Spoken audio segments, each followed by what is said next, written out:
Assalamualaikum warahmatullahi wabarakatuh. Alhamdulillahilladzi arsala rasulahu bil huda wa dinil haqq liyudhhirahu 'ala dini kullihi wa kafa billahi shahida. Asyhadu an la ilaha illallah wahdahu la syarika lah wa asyhadu anna sayyidana wa nabiyyana wa maulana Muhammadan abduhu wa rasuluhu la nabiyya ba'dah. Allahumma salli wa sallim ala sayyidina wa habibina wa syafi'ina wa qurrati a'yunina wa maulana Muhammadin sallallahu alaihi wasallam wa ala alihi wa ashabihi wa mawala wa la hawla wa la quwwata illa billah. Amma ba'du, faqad qala Allah ta'ala bismillahirrahmanirrahim. Ya ayyuhalladzina amanu kutiba alaikumus syiyamu kama kutiba alal ladzina min qablikum la'allakum tattaqun. Wa qala Nabi sallallahu alaihi wasallam as-sawmu li wa ana ajzi bihi. Al-hadis al-qudsi. Sadaqallahul azim wa sadaqa rasuluhul habibul karim wa nahnu ala dzalika minasyahidin wasyakirin walhamdulillahi rabbil alamin.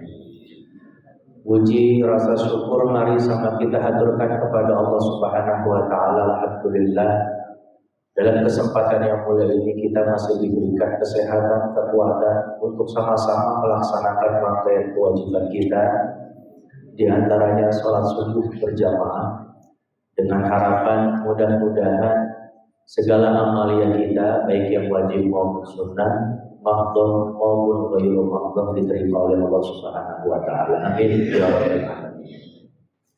Shalawat beserta salam semoga Allah senantiasa sampaikan rahmatnya, curahkan kasih sayangnya kepada Nabi yang mulia Nabi Muhammad sallallahu alaihi wasallam. Semoga rahmatnya Allah, kasih sayangnya Allah juga tercurah kepada para keluarganya, para sahabatnya, tabi'in-tabi'annya, terkhusus kita selaku umatnya. Mudah-mudahan kelak nanti di yaumil qiyamah kita sama-sama mendapatkan syafaatnya. Amin ya rabbal alamin. Ma'asyiral hadirin jamaah salat subuh yang dirahmati oleh Allah Subhanahu wa taala. Saya pikir hanya kulsum gitu ya, ternyata taklim. Kalau kulsum kan cuma 7 menit gitu. Dan kalau taklim harusnya tadi bawa kitab. Tapi insya Allah kita akan sama-sama baca satu hadis yang senantiasa hadis ini adalah yang senang diriwayatkan oleh Abu Hurairah radhiyallahu taala anhu, bahwa Abu Hurairah ini adalah sahabat min aktsaris sahabati hifdhan ala hadis, termasuk salah satu sahabat yang paling banyak meriwayatkan hadis. Namanya Abu Hurairah. Abu Hurairah ini disebut Abu Hurairah karena memang di rumahnya bukan miara anak, tapi banyak miara kucing. Jadi kalau di antara kita yang senang miara kucing, layak disebut Abu Hurairah. Nah, hirratun itu kucing, jadi ketika banyak ditasghir jadinya Hurairah. Nah, Abu Hurairah ini masuk Islam pada tahun ke-8 Hijriah. Tahun ke-8 Hijriah praktis berarti beliau hanya membersamai Nabi 3 tahun kurang lebih, karena Nabi Muhammad Shallallahu Alaihi Wasallam wafat pada tahun 11 Hijriah. Berarti masuk tahun 8, 9, 10, 11. Praktis hanya 3 tahun.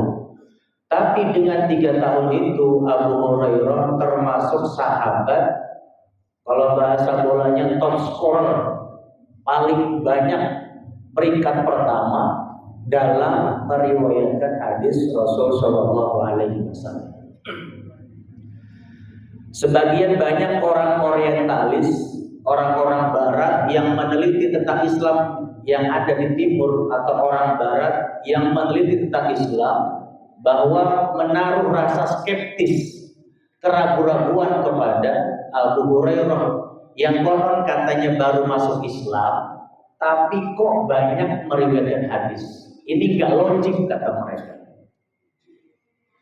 Akhirnya kalau kita bayangkan juga orang yang baru masuk Islam dengan kalimat bahasa kitanya adalah mu'allaf, gak bakal mungkin mampu menghafal atau meriwayatkan banyak hadis secara logika.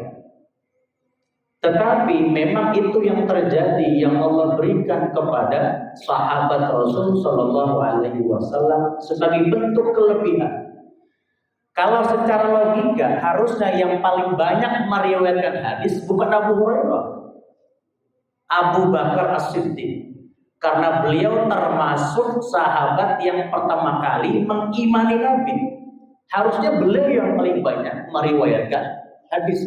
Tapi kenapa Abu Hurairah yang justru masuk Islamnya belakangan dan baru mu'allaf membersamai Nabi 3 tahun?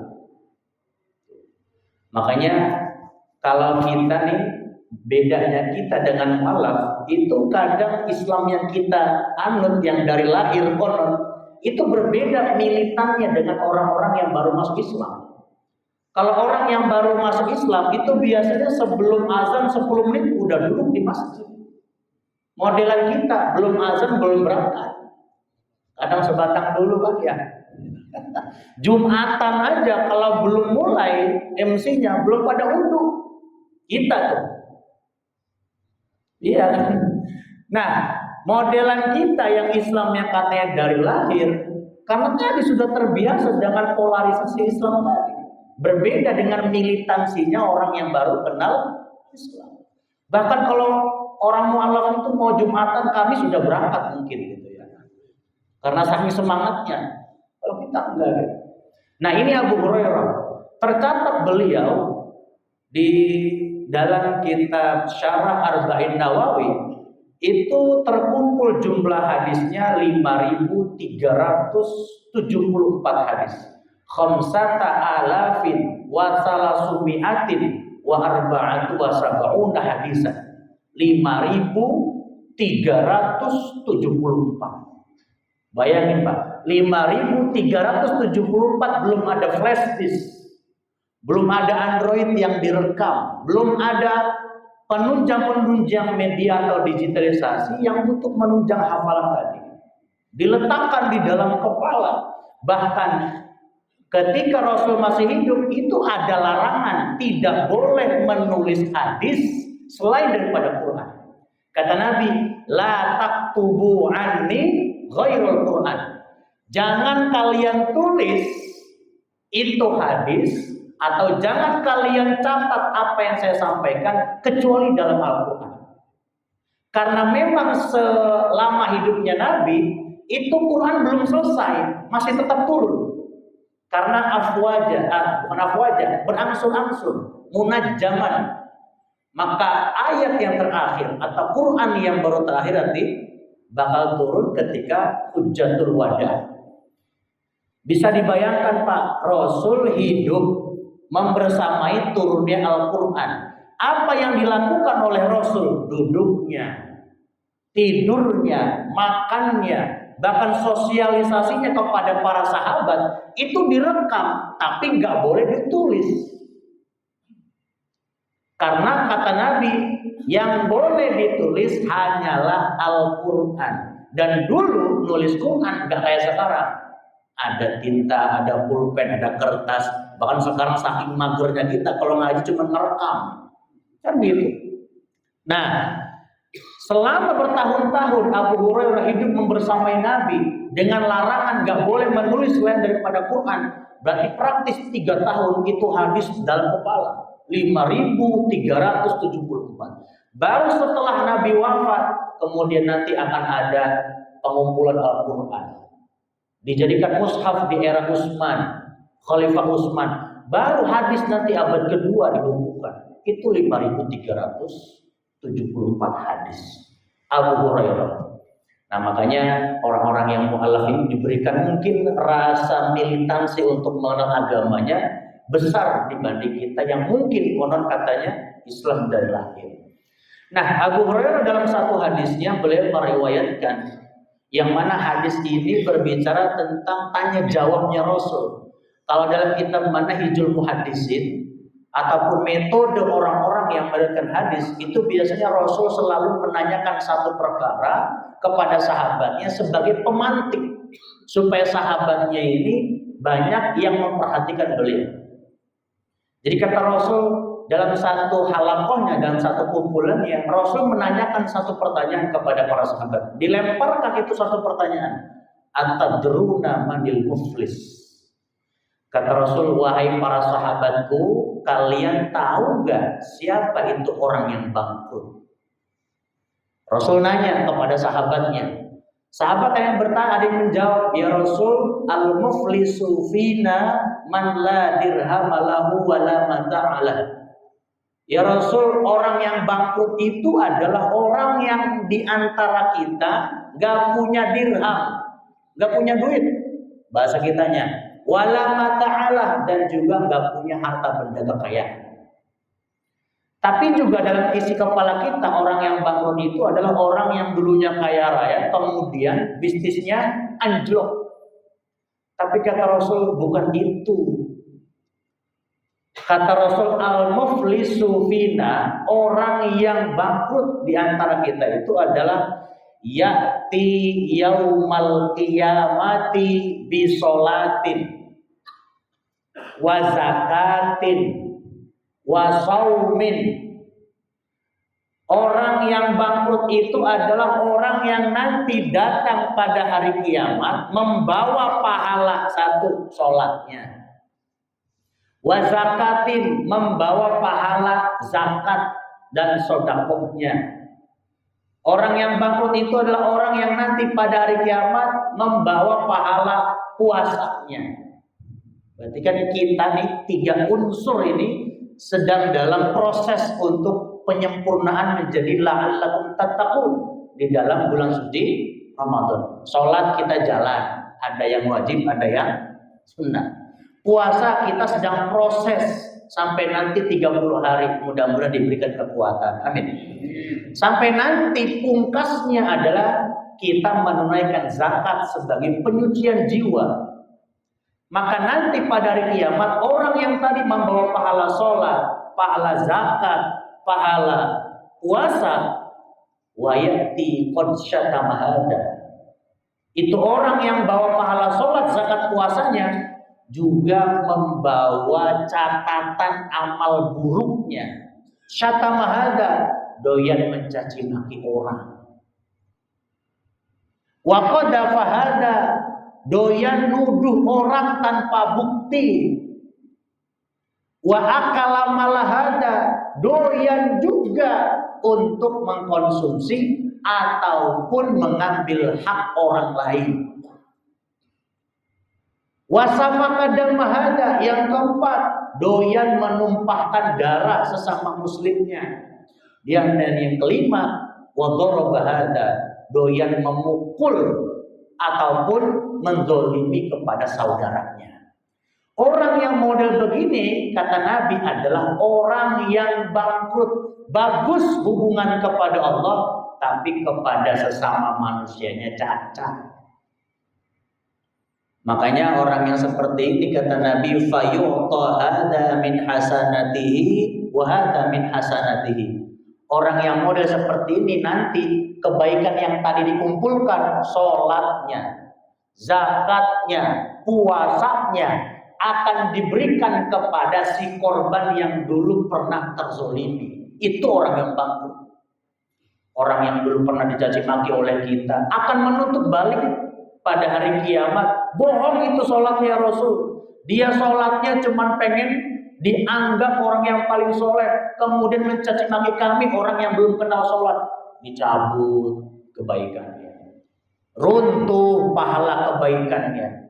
Wa akala malahada, bohong itu ya Rasul. Orangnya demen sedekah, orangnya doyan menyalurkan zakat, tapi zakatnya terselip harta anak yatim yang dia rampas. Orang yang model begitu, orang yang bangkrut. Bagus kepada Allah, tapi cacat kepada horizontalnya manusia. Apalagi tadi wasafa kadam mahada, katanya orangnya soleh, tetapi membawa kalimat Allahu Akbar untuk membunuh saudara sesama muslimnya. Itu yang terjadi di Timur Tengah. Membunuh orang tapi menggunakan kalimat takbir. Karena ada Allahu Akbar diborong, itu gimana itu modelnya? Kan gak sejalan dengan agama yang kita anut sejauh ini. Kok membunuh saudara sesama muslimnya hanya cuman gara-gara beda pandangan menggunakan kalimat Allah untuk membunuh. Makanya kelak nanti kalimat la ilaha illallah akan membawa orang untuk bisa masuk surganya Allah, atau juga sebaliknya bisa menjerumuskan ke dalam nerakanya Allah. Dengan kalimat la ilaha illallah orang bisa masuk surga. Kata nanti gimana? Man akhira kalamihi la ilaha illallah dakhalal jannah. Siapa yang akhir kalimatnya mengucapkan lafaz la ilaha illallah dakhalal jannah, akan masuk surga. Sekalipun sepanjang hidupnya penuh dengan nista, dosa, salah kepada Allah. Tapi kalau ketika di ruang ICU, di IGD, ditalkin, dituntun kalimat la ilaha illallah, mudah-mudahan masuk surga. Amin. Tapi juga sebaliknya, dengan kalimat yang sama, orang bisa dijerumuskan ke dalam nerakanya Allah. Tadi, dengan kalimat la ilaha illallah, orang malah bisa membunuh dengan seenaknya. ISIS, itu kan benderanya kalimat la ilaha illallah, tapi dengan kalimat itu dia bisa membunuh. Nauzubillah min dzalik. Makanya dilanjutkan oleh Nabi, siapa lagi itu? Wa daraba hada. Orang yang membawa pahala sholat, zakat, puasa, tapi doyan mendolimi orang lain, merendahkan orang lain, kemudian menjatuhkan martabat harga diri orang lain, itu juga termasuk orang yang merugi. Sholatnya jalan, sodakohnya gak pernah henti, puasanya gak pernah bolong, tapi mulutnya kotor, tapi perilakunya jauh dari kalimat Islam itu sendiri. Maka itu yang menjadi kebangkrutan seseorang nanti pada yaumul kiamat. Mana bangkrutnya? Fayu'tohada min hasanatihi wa hada min hasanatihi.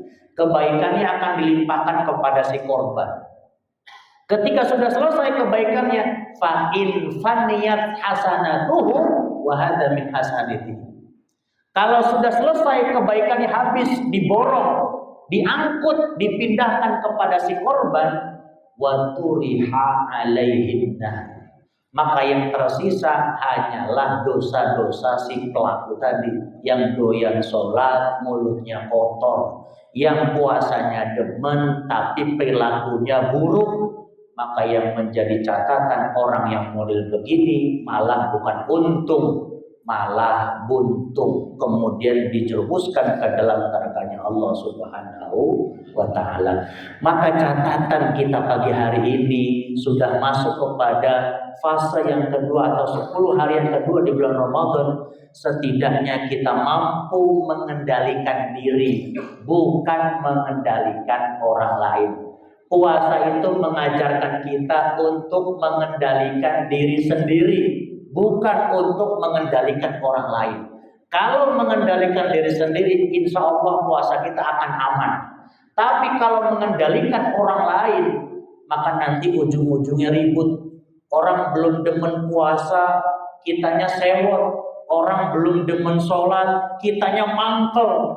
Akhirnya apa? Kita hanya mengendalikan orang lain demi nafsu kita untuk merubah orang lain.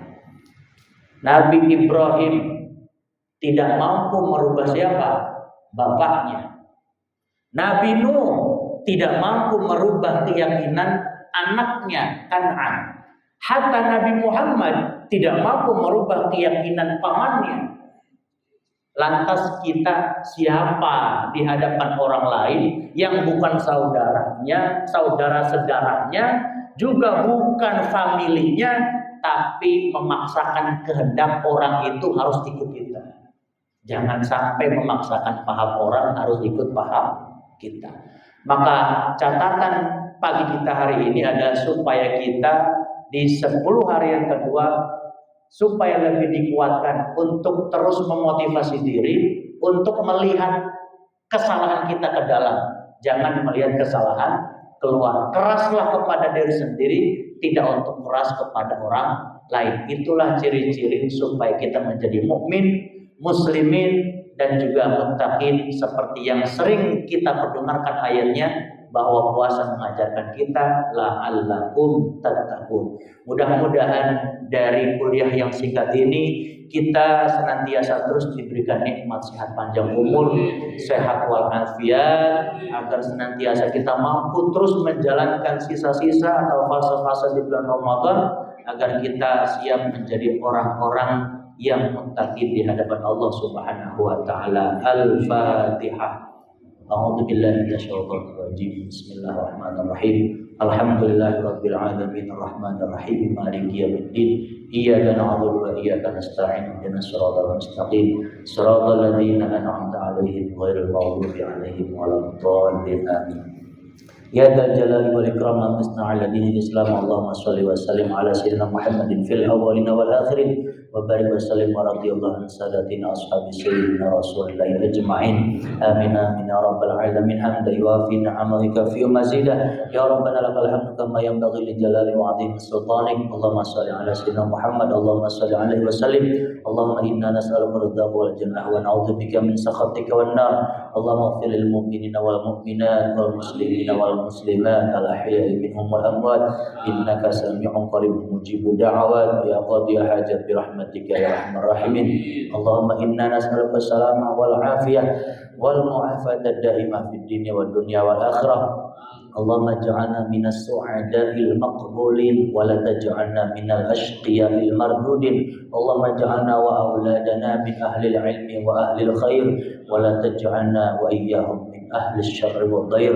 ربنا هب لنا من أزواجنا وذريتنا قرة أعين واجعلنا للمتقين إماما. ربنا يا الله آتنا في الدنيا حسنة وفي الآخرة حسنة وقنا عذاب النار. وبك سبحان ربك رب العزة عما يصفون وسلام على المرسلين والحمد لله رب العالمين. والعفو منكم والسلام عليكم ورحمة الله وبركاته.